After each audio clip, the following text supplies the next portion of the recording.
I mean, I've never seen anything like that. What other teacher has taken an idea from his student teaching experience and turned it into this?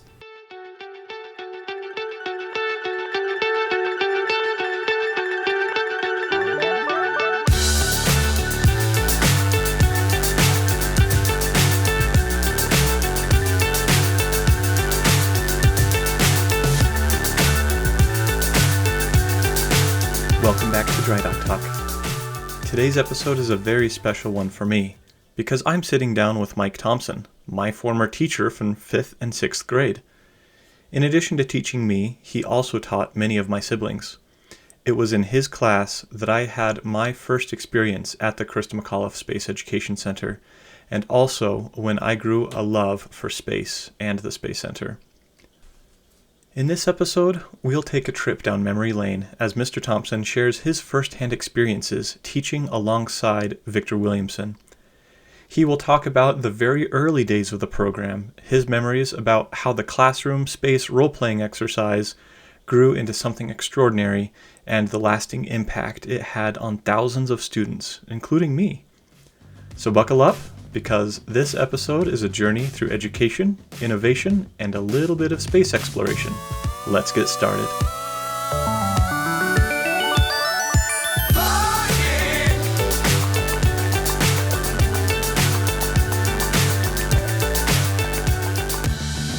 Well, I'm a retired 6th grade teacher, mostly 6th grade, 4th, 5th, and 6th grade teacher.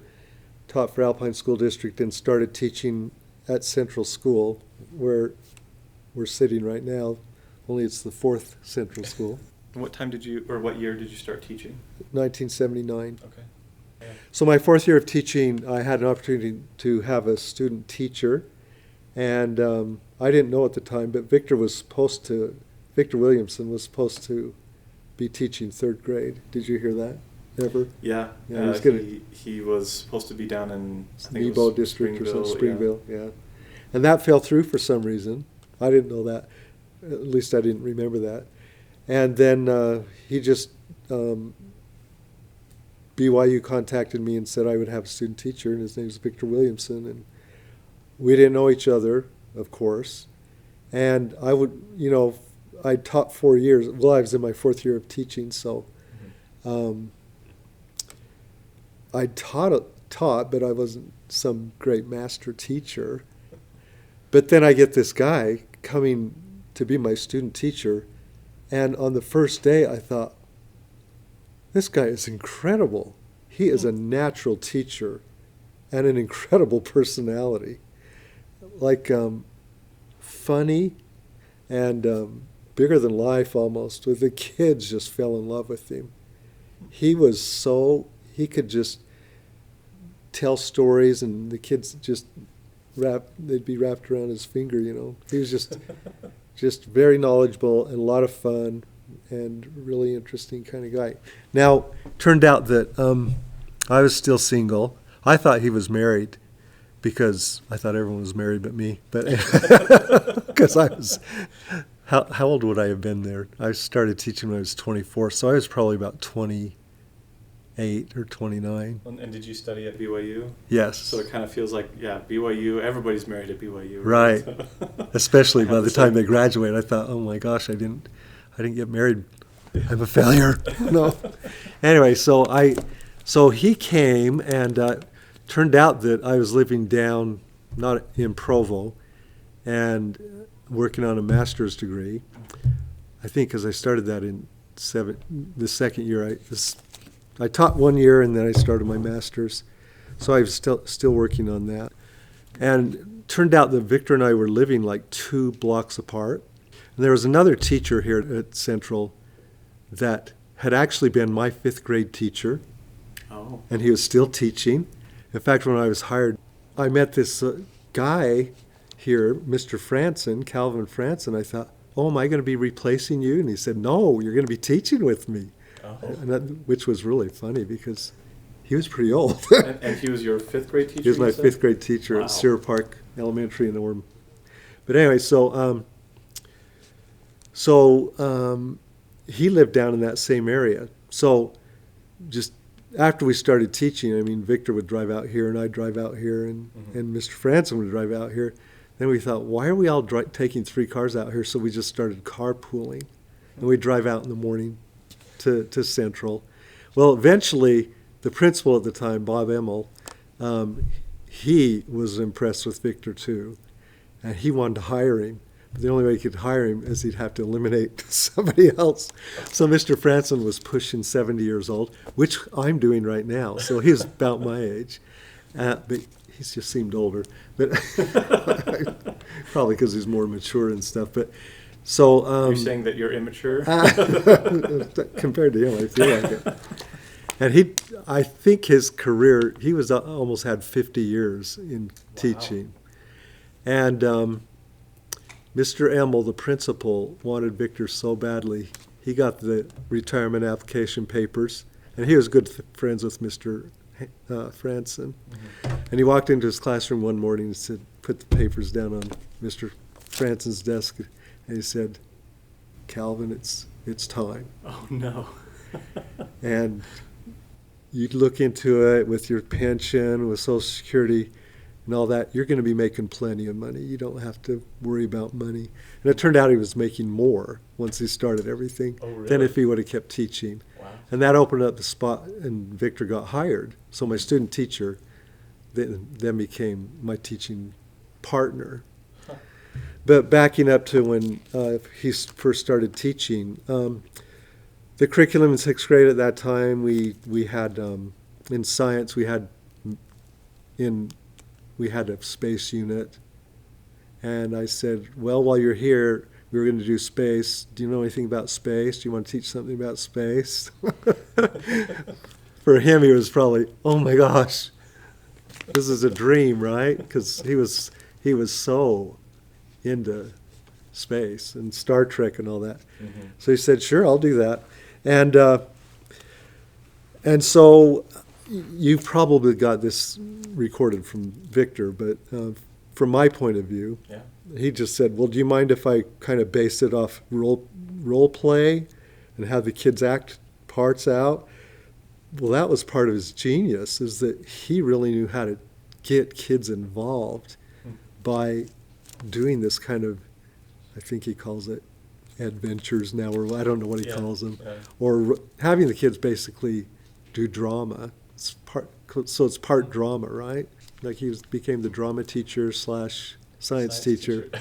So he would set up the classroom with the desk. He'd just move him in the shape of a bridge, and he'd have somebody be the captain, and had a different positions. And he had poster board, that kind of thick paper, and he drew all these little buttons and stuff. And they'd have them on their desks, and he'd sit up into his desk behind a boombox and a big that was his sound effects. His overhead projector was I guess what you guys use for screens now. Yeah, with like the transparencies. Right, and he'd do these hand-drawn transparencies. He'd just flip it over, and he'd say, and somehow, with his creativity, it was so impressive. I'd never seen anything like that. And the kids loved it. I mean, they really had fun because he made it exciting. Yeah. He made science exciting, and then he had them role playing, so they had a vested interest in everything because they were acting it out, and they were problem solving. I mean, he hit a lot of good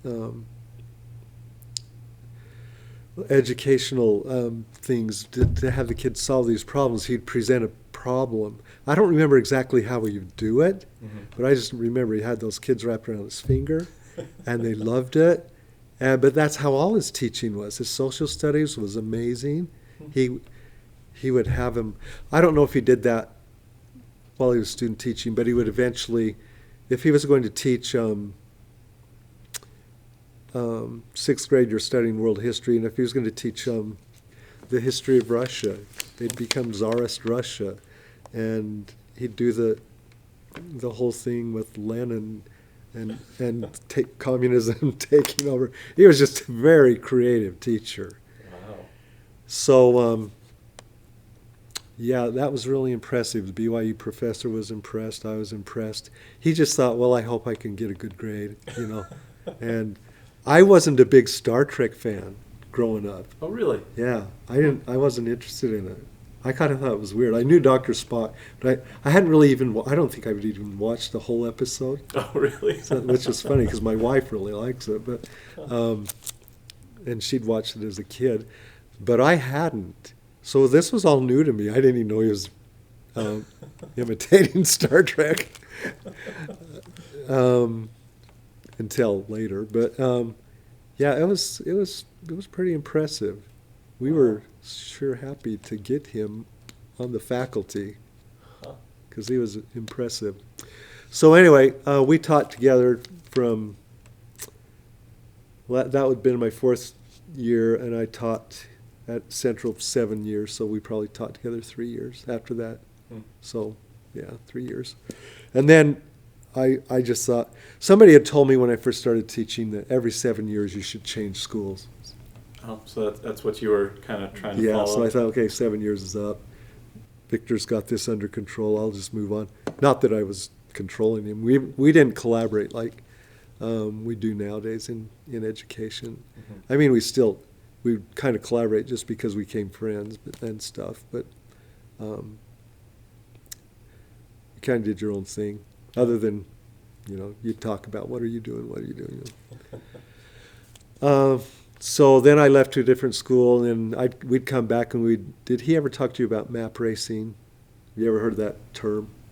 I don't know if I've heard of the term. Maybe your older siblings did that. Yeah. Where we'd learn all the names of the countries, and we'd have these big races on Friday where the kids, they would, it'd be one class challenging the other class, and we'd just have map racing. So I brought my kids over here from Aspen, and we would challenge the Central kids, you know. I don't even know how we got them over here. Probably parents drove them over after school. And then we'd have map races and see who's better, Aspen kids or Central kids, you know. Anyway. So would it be like where they'd have to go and run to point where the country is and be the first one there? Yeah, or? You'd have 2 kids come. It was so stupid. It's so simple, but they loved it. And we had a whole big thing that they'd have to learn their countries first, because we'd just stand there with the box and we'd have 180 countries or whatever the number of the countries were, and you just randomly pull out a country, Bhutan or something, and the first kid to touch it wins, and the other one has to sit down. And so, you know, and so it'd be Aspen against Central, you know. And of course, or it'd be Thompson's class against Williamson's class or whatever, you know. And oh yeah, those were good times. And then in the gym we'd have all these, we always would challenge each other in war ball and sham battle, all these names that basically different forms of dodgeball. We probably did that when you were in my class, Matt. I think We'd so. probably, for gym, sometimes we'd do some kind of form of dodgeball. Yeah, I remember that. Because kids love that, but anyway. Well, I'll have you know that warball has been a staple here at the Space Center. Has it? It has, and so that's very well known by a lot of the staff and volunteers as the activity to do in the gym, because you have the 2 balls, right? Mm-hmm. And then if you have a ball, you can only take 3 steps and then throw it, but you can also only hold it for so long. Right. Yeah. There's all kinds of versions. Yep. We created so many. I forgot we even called it war ball. Yeah, those were good times back then. Yeah. Back then we just kind of had that 6th grade wing, those 3 classrooms, and that was down at the north end of the school before they built that addition. Oh, okay. So yeah, that was The school ended next to the with gym, those, not the cafeteria. Yeah, next to the gym. Okay. Those were the 3 6th grade classrooms. Mm. So when he came, I think he took Mr. Franson's room, and he was the end room. I was the middle room, and then somebody else was in that first room. It would rotate different teachers. Well, I just have to say, he is an incredibly gifted teacher. Mm. He's a visionary teacher. I mean, I've never seen anything like that. What other teacher has taken an idea from his student teaching experience and turned it into this? You just gave me a tour of the the new planetarium and the 6, ships. Is that what you call them? Yeah. Ships. Regular spaceships, yeah. Yeah. And it went from just that student teaching science unit that he got creative with. And I remember when they dedicated the first Space Center, I think he had Jake Garn, Yes, he did. U.S. Senator from Utah, that had gone into space. And I remember one of the words he used and that defined Victor, and it was tenacious. Victor was tenacious about getting the Space Center started in those early days. And like I said, I left. We taught together 3 years, but the Space Center it hadn't been formed yet. It was just in his head, I guess. He did a Young Astronauts. He started a Young Astronauts, which was kind of like... Yeah, I was going to ask you about that, if he had started that program. Yeah, he started that before I left. And that was an after-school club. And they just learned about space. And it was an actual... it was nowhere near Boy Scouts of America, but the kids around here thought it was on equal par as Boy Scouts of America. I mean, they go to Young Astronauts and you go to Scouts, right? Because, and it was some national thing because Victor would get, national worksheets and information somehow. I don't remember how he got introduced to it, but he did have his, Young Astronauts chapter, and I think he started doing his point system, which he probably used a lot when the Space Center started. The kids would earn rank and all that, right? I don't know if that came from Young Astronauts. You'd have to ask Victor that. Yeah, so he was probably doing that while we were teaching together, just after school. I don't think... Because you remember that, at least him doing the Young Astronauts. Yeah. Did you have any of your students that participated? Oh, yeah. Oh, yeah. Mr. Williamson was the man. He was the man. I was fascinated by watching him, but yeah, he was really, he's got a very charismatic personality, funny, dry wit. He could insult the kids, they wouldn't even know it. It would be so, it would be just funny sitting there listening to him talk to the kids, and somehow he'd say something and I just laugh. He was just a lot of fun in those days. And like I said, we just started carpooling from Provo, and he'd drive 1 week and I'd drive 1 week, and then Mr. France would drive the other week. As a student, when he was student teaching, I had no idea that he'd get that job, and I'm sure he didn't either. I just thought he'd be a student teacher that moves on, gets an assignment, and teaches somewhere. So it was really cool that he stayed in this school his whole career. Until he retired from Alpine School District. That's true. He started as a student teacher here and did his whole year. Stayed the whole time. And I stayed at Aspen the rest of my career. I thought that 7-year thing, I guess, wasn't such a great idea. 'Cause 7 years at Central, and then you go to Aspen. Yeah, and then I stayed 24 more, but 31 was all I taught. Wow. I think Victor's, he's got to be in the 40s, 40 years now. It would be about 42 years. 42 right years, yeah. Yeah, it's a long time. But he left regular teaching for years to do this. You knew that, of course. Yeah. But we had a pre-algebra class that we had started for the more advanced math kids. And I think I had started that. And then when I left here, I was doing it at Aspen when I first got there. And then Victor continued it here. And I think he got to teach kind of the high math kids the rest of his career. And that was where he actually did teaching that was tested and all that. But then this became overwhelmingly huge. This was his life. Yeah. A lot of kids have had a lot of good experiences. In those early years, he's probably told you about those trips he took to Japan and Russia. A few of them, yeah. Did you ever go with him on those? No, I didn't. That was after I left. I knew some of the kids that went, some of the families, those Sandersons and the Rainey boys, or Rainey Smart Boy. Their last name was Smart. But anyway, yeah, somehow he got, I don't know if young astronauts paid for those trips, but he took a group of kids to Japan. Yeah. And then he took a group of kids to Russia. Mm-hmm. Who does that? I Sixth don't know. graders. Nobody does that. So I don't know if he's told you of all the awards he's won. Has he told you any of that? I remember seeing, I Some think it of was us- referred to as his Love Me wall, where he had all sorts of awards and things on the wall that he'd get. Yeah. Were there any that you remember in particular?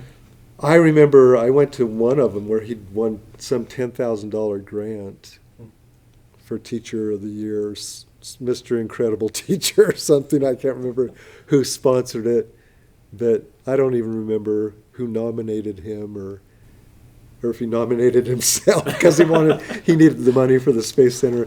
But I remember going to the dinner where he was honored, and we have some pictures. I know Victor's doing a history of Central, kind of. I mean, he takes the Central scrapbooks and he posts them online. Mm-hmm.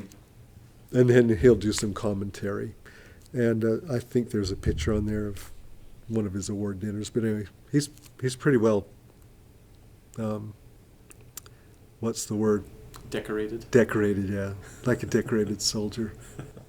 And now he's done it this many years. Wow. Yeah. Amazing. Impressive. Yeah.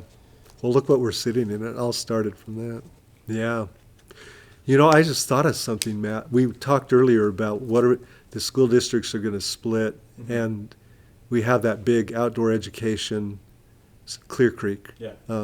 camp up by Schofield. Mm-hmm. That was started by two teachers from Central. That was really? Yeah, that was Iowa Hall and what's his name? He had a patch on his eye. Herb Gilbert. Those two guys used to teach outdoor education here at Central, and one section of the playground they had fenced off and just planted native plants to Utah. Huh. So that and eventually that thing became, they'd do an overnighter up in the mountains, and then somehow those two, okay, so there's somebody else in the district. These are the only two where we got a district-wide program that got its roots at Central School. Clear Creek started because Mr. Iowa Hall, and Mr. Herb Gilbert started the outdoor education, which became that camp that they bought.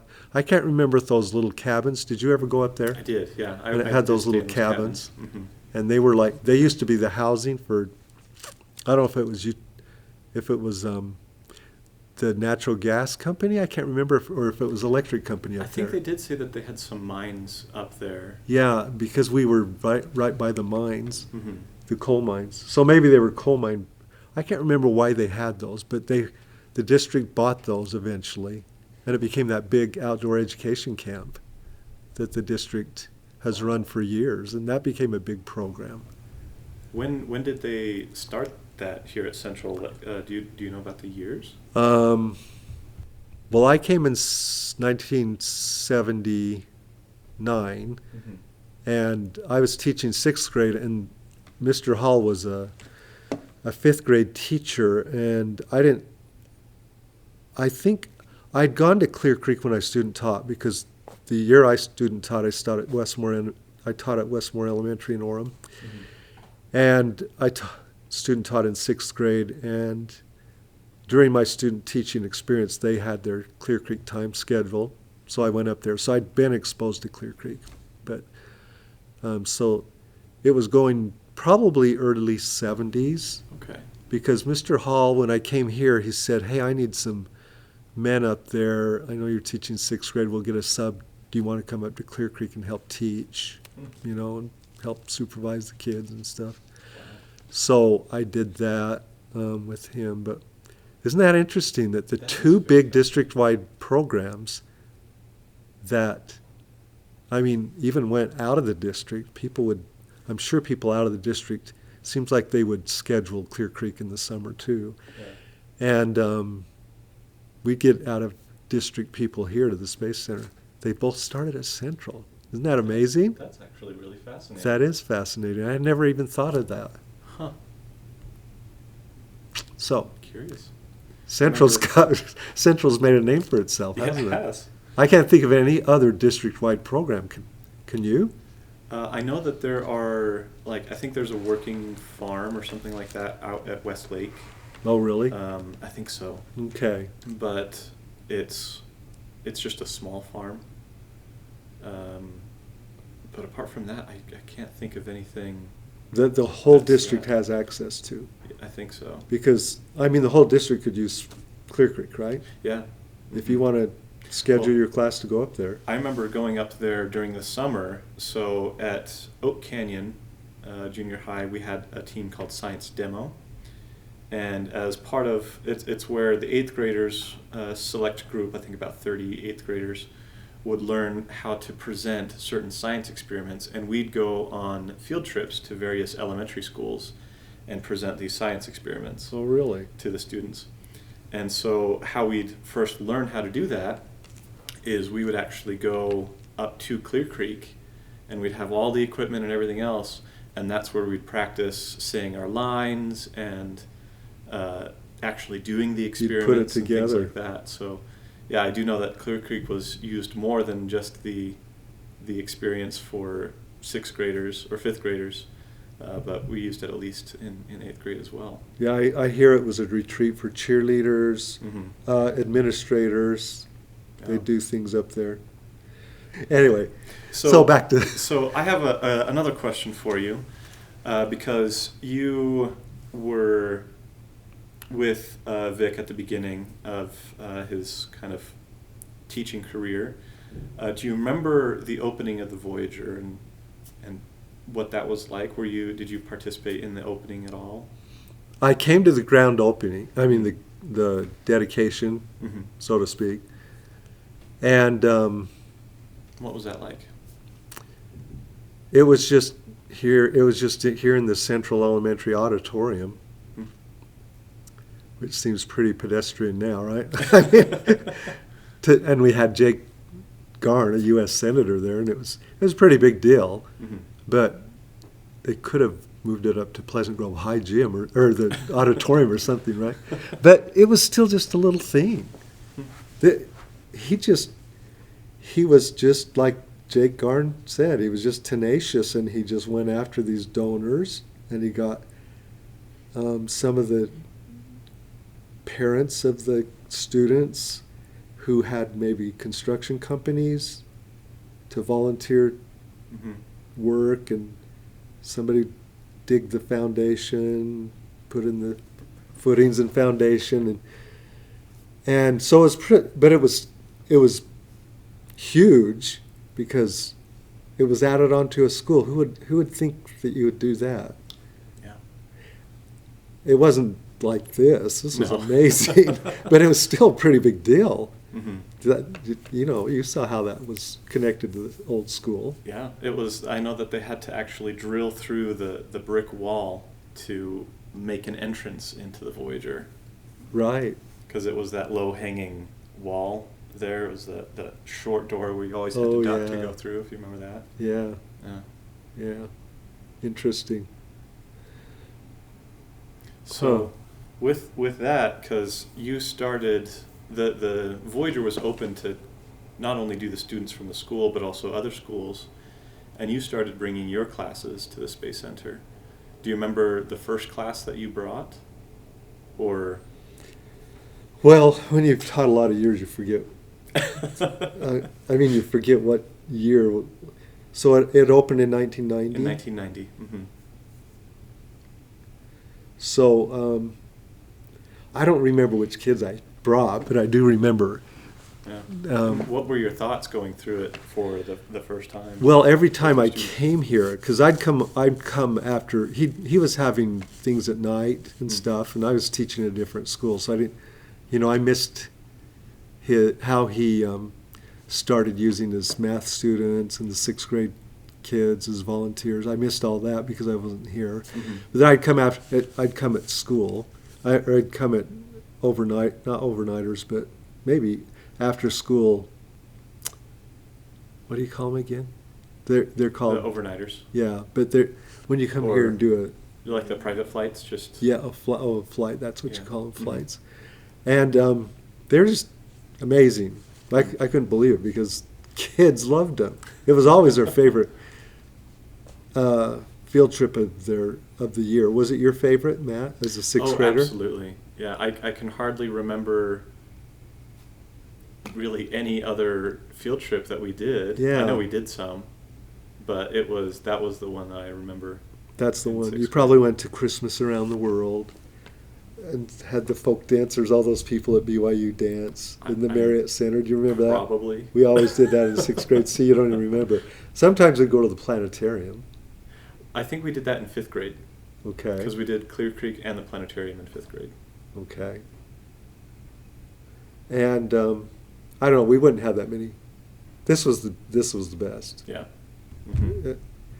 And little did I know that you, sitting there in my fifth grade class and sixth grade class, would become an integral part of this Christa McAuliffe Space Center. I mean, you're about as integral as they come, right? I didn't know I would have done this either, but it just turned out to be almost serendipitous that, it wasn't right off the bat that I came to the Space Center, but it was a few years after Yeah, not when I was in high school. But it's been a fantastic journey and a fantastic experience being here. Yeah, but so you asked what it was like. Mhm. It was just incredible, just getting ready for it, getting excited for it.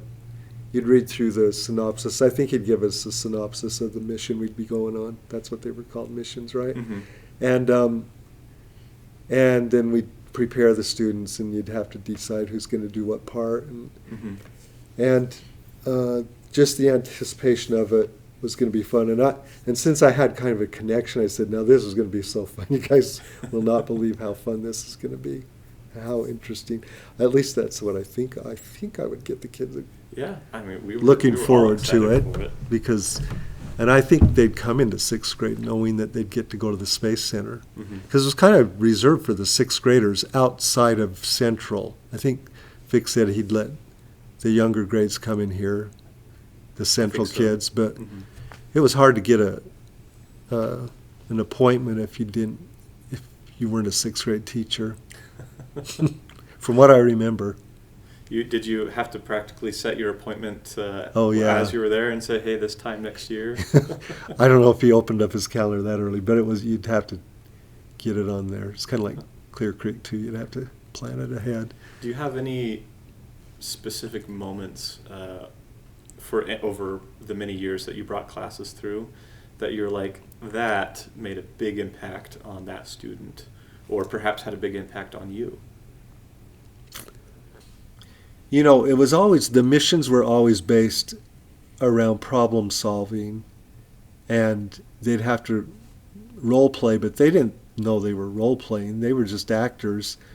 And Victor had the amazing ability of engaging these kids on the other side of the wall Mm-hmm. on his microphone with all his different voices, that they really thought they were living it. They were so involved. They were emotional. Mm-hmm. They were scared. They were sweating bullets. And it was unbelievable to see kids react like this. I mean, it's certainly not like teaching in a regular classroom. You're saying that when you offered a math test, you didn't see them start sweating bullets and things like that? Well, they'd sweat bullets there. No, some of them would. Maybe someone like you that actually cared. Other kids, they say, oh, and they're done. I'm done, 5 minutes. What do you mean? Okay, but yeah, it was, so they would get so involved, and then going home on the bus, they were just higher than a kite. They just loved it. You'd see,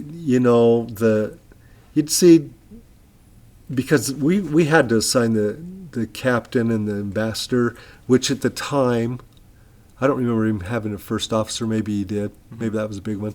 But they seemed to get the that was the plum role, right? Mhm. That was the one that everyone wanted to do, but you had to have somebody that could be a leader, that could actually help solve problems, and the other kids would listen to. Mm-hmm. And sometimes you would, well, most of the time we would have somebody that pretty much, lived up to what they needed to do. Mm-hmm. And occasionally you'd see him crumble, and you'd think, wow, that's a different side of that kid I had never seen. But I felt a little bad that not as many kids got that role. Mm. I would have liked to had the opportunity to have every kid had that experience. But the other ones, they were fun.